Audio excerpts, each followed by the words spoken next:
Mafia हो या अपराधी, योगीराज में सभी का खात्मा निश्चित है। यूपी की स्पेशल स्टोरी में आपका स्वागत है और मैं हूं आपके साथ राजप्रीत कौर। मेन बात यह है कि गुड्डू मुस्लिम, पर गुड्डू मुस्लिम क्या?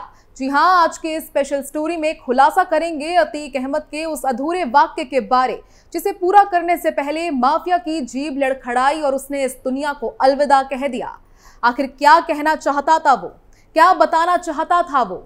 आखिर गुड्डू मुस्लिम का नाम क्यों लिया उसने? आज इसी रात से पर्दा उठाएंगे, तो बिना देरी किए चलिए शुरुआत करते हैं।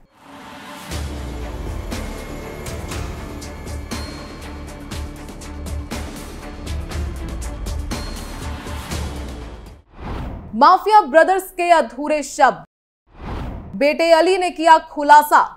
भारत के दुर्दांत माफिया की लिस्ट में शुमार अतीक अहमद की मौत हुए 1 साल पूरे हो चुके हैं। वहीं ठीक 1 साल पहले 15 अप्रैल 2023 को प्रयागराज में 3 हमलावरों ने मीडिया कर्मी बनकर अतीक अहमद और उसके भाई अशरफ को गोलियों से भून दिया था। हालांकि हत्या के ठीक पहले अतीक ने गुड्डू मुस्लिम के बारे में कुछ बोलना चाहा था, लेकिन गोली लगने की वजह से शब्द अधूरे रह गए थे। वहीं अब अतीक के बेटे अली ने बताया है कि उसके अब्बा गुड्डू मुस्लिम के बारे में क्या बताना चाहते थे। बता दें कि उस कब्रिस्तान की सुरक्षा भी कड़ी कर दी गई है जहां अतीक अपने भाई अशरफ और बेटे असद के साथ दफन है। ठीक 1 साल पहले अतीक अपने भाई अशरफ के साथ प्रयागराज के मेडिकल कॉलेज में पुलिस कस्टडी में लाया गया था। तब पत्रकारों ने उससे असद के जनाजे में ना जाने को लेकर सवाल किया था, जिसके जवाब में अतीक ने कहा कि वो इसलिए नहीं गया क्योंकि उसे ले ही नहीं जाया गया।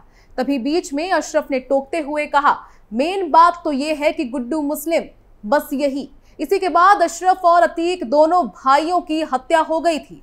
हालांकि तब से लोगों में ये जानने की इच्छा थी कि आखिर गुड्डू मुस्लिम के बारे में अशरफ क्या बोलना चाहता था। मीडिया रिपोर्ट्स में पुलिस सूत्रों से बताया गया है कि अतीक अहमद के बेटे अली ने बताया कि अशरफ कहना चाहता था कि गुड्डू मुस्लिम गद्दार है। अतीक और अशरफ का मानना था कि उमेश पाल की हत्या के दौरान असद को गाड़ी के बाहर नहीं निकलना था, लेकिन उसे गुड्डू मुस्लिम ने ही इशारा कर बाहर निकलवाया था। बकौल अली, उसके अब्बा अतीक और चाचा अशरफ नहीं चाहते थे कि उमेश पाल की हत्या के दौरान असद गाड़ी से बाहर निकले। वहीं माफिया अतीक ये मानकर चल रहा था कि गुड्डू मुस्लिम ने ही उसके बेटे को गाड़ी से बाहर आने का इशारा किया था। यही वजह है कि दोनों गैंगस्टर भाइयों का मानना था कि गुड्डू मुस्लिम ने उनके साथ गद्दारी की। अतीक अहमद को इस बात का भी शक था कि उसके बेटे असद की पुलिस को मुखबिरी गुड्डू मुस्लिम ने की थी। साथ ही वो मानता था कि असद की लोकेशन गुड्डू मुस्लिम के अलावा किसी को भी पता नहीं थी। बावजूद इसके आखिरकार 13 अप्रैल 2023 को यूपी एसटीएफ ने असद को झांसी में मार गिराया था। आपको बता दें कि बमबाज गुड्डू मुस्लिम अभी भी फरार चल रहा है। वहीं अतीक की मौत के 1 साल पूरे होने पर प्रयागराज के उस कब्रिस्तान में सुरक्षा व्यवस्था कड़ी कर दी गई है, जहां वो उसके भाई अशरफ और बेटे असद के साथ दफन है। बताते चले कि कालिंदीपुरम में पड़ने वाले इस कब्रिस्तान के आसपास सादे वेश में पुलिसकर्मी तैनात किए गए हैं। आशंका इस बात की भी जताई जा रही है कि फरार चल रही अतीक की बीवी शाइस्ता और अशरफ की बीवी जैनब अपने बेटों सहित कब्रिस्तान पर आ सकती है। बता दें कि अतीक की पत्नी फरार है, जिसे पकड़ने के लिए पुलिस बिल्कुल एक्टिव मोड में है और राज्य के चप्पे चप्पे पर नजर रखे हुए है। शाइस्ता परवीन, आयशा नूरी, जैनब फातिमा, ये सिर्फ नाम नहीं है, अभी भी जीता जागता खौफ है। इस लिस्ट में पहला नाम अतीक अहमद की पत्नी का है, जबकि आयशा नूरी बहन और जैनब फातिमा उसके भाई अशरफ की पत्नी है। शाइस्ता परवीन के ऊपर 50,000 का इनाम घोषित है, जबकि बहन और भाई की पत्नी पर 25-25 हजार रुपए का इनाम अब घोषित किया गया है। बावजूद इसके अतीक फैमिली की इन 3 लेडी डॉन का पता नहीं चल पा रहा है। पुलिस दिन में भी दिया लेकर चप्पे चप्पे पर पहरा दे रही है, लेकिन ये तीनों लेडी डॉन बहुत शातिर है और अभी तक पुलिस की आंखों में धूल झोंकने में कामयाब रही हैं। बता दें कि ये वही अतीक अहमद है जो पहले माफिया था और फिर सांसद बना। जुर्म और राजनीति के कॉकटेल से जिसने यूपी में जमकर खौफ फैलाया, उसे कानून का रत्ती भर भी डर नहीं था, बल्कि अधिकारी तक के पांव उसकी सीढ़ियां चढ़ने से कांपते थे। दिन दहाड़े किसी की भी जान ले लेना उसके लिए कोई खेल था। बीएसपी विधायक राजूपाल मर्डर केस के अहम गवाह उमेश पाल को बीच सड़क पर मरवा दिया। समय का चक्र बदला और फिर एक दिन पुलिस वैन में जाते वक्त मीडिया के सामने ही उसे और उसके क्राइम की दुनिया के हमसाथी भाई अशरफ को छलनी कर दिया गया। प्रयागराज में पिछले साल 3 हमलावरों ने उसे अंजाम दिया, जिसके बारे में किसी ने सोचा तक नहीं था। वहीं अब ये माना जा रहा है कि अतीक और अशरफ की पत्नी शाइस्ता और जैनब उनके कब्र में आ सकती हैं। इसके साथ ही गांव से लेकर कब्रिस्तान की ओर आने जाने वालों की निगरानी भी तेज कर दी गई है। ऐसे सभी शख्स पुलिस के रडार पर हैं जो इन स्थानों पर पहुंचकर माहौल को खराब करने की कोशिश कर सकते हैं।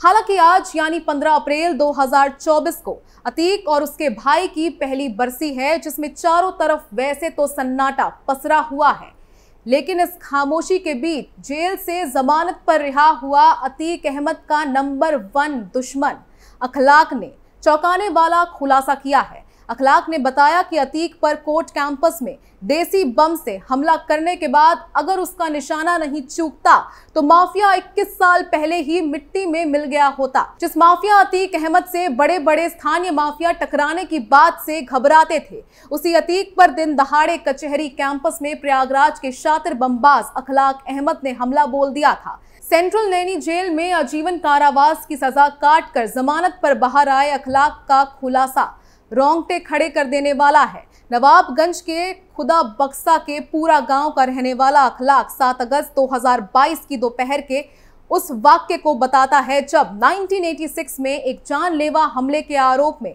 उसका भाई अख्तर जेल में भेज दिया गया था। चांद बाबा की मौत से दुश्मनी। जेल में इसकी मुलाकात चांद बाबा से हुई थी, जो उस दौर में प्रयागराज का सबसे बड़ा अपराधी और बमबाज था। लेकिन 1989 में चांद बाबा की हत्या कर दी गई, जिसने अतीक अहमद को आरोपी बना दिया।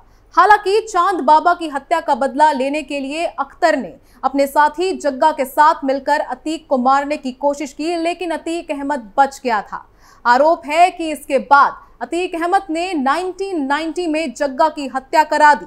इस बीच अखलाक अपने साथी अख्तर के साथ जुबैर और अहमद रजा की हत्या में पकड़ा गया। वहीं 4 अप्रैल 1995 में अखलाक अहमद और अख्तर अहमद दोनों भाई पेशी पर आए थे। हालांकि अखलाक की माने तो कचहरी में अतीक के गुर्गों ने अख्तर की गोली मारकर हत्या कर दी थी, लेकिन अखलाक बच गया था। इस दौरान पुलिस ने अतीक के गुर्गों को वहीं पर एनकाउंटर में ढेर कर दिया।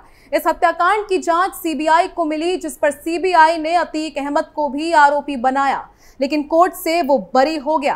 कोर्ट के अंदर अतीक पर फेंका बम। अपने भाई की हत्या का बदला लेने के लिए अखलाक ने साल अगस्त 2002 को अतीक अहमद के ऊपर कचहरी परिसर के अंदर बम से हमला किया था। इस हमले में अतीक अहमद बाल बच निकला। हालांकि इस केस में अखलाक को 7 साल की सजा हुई।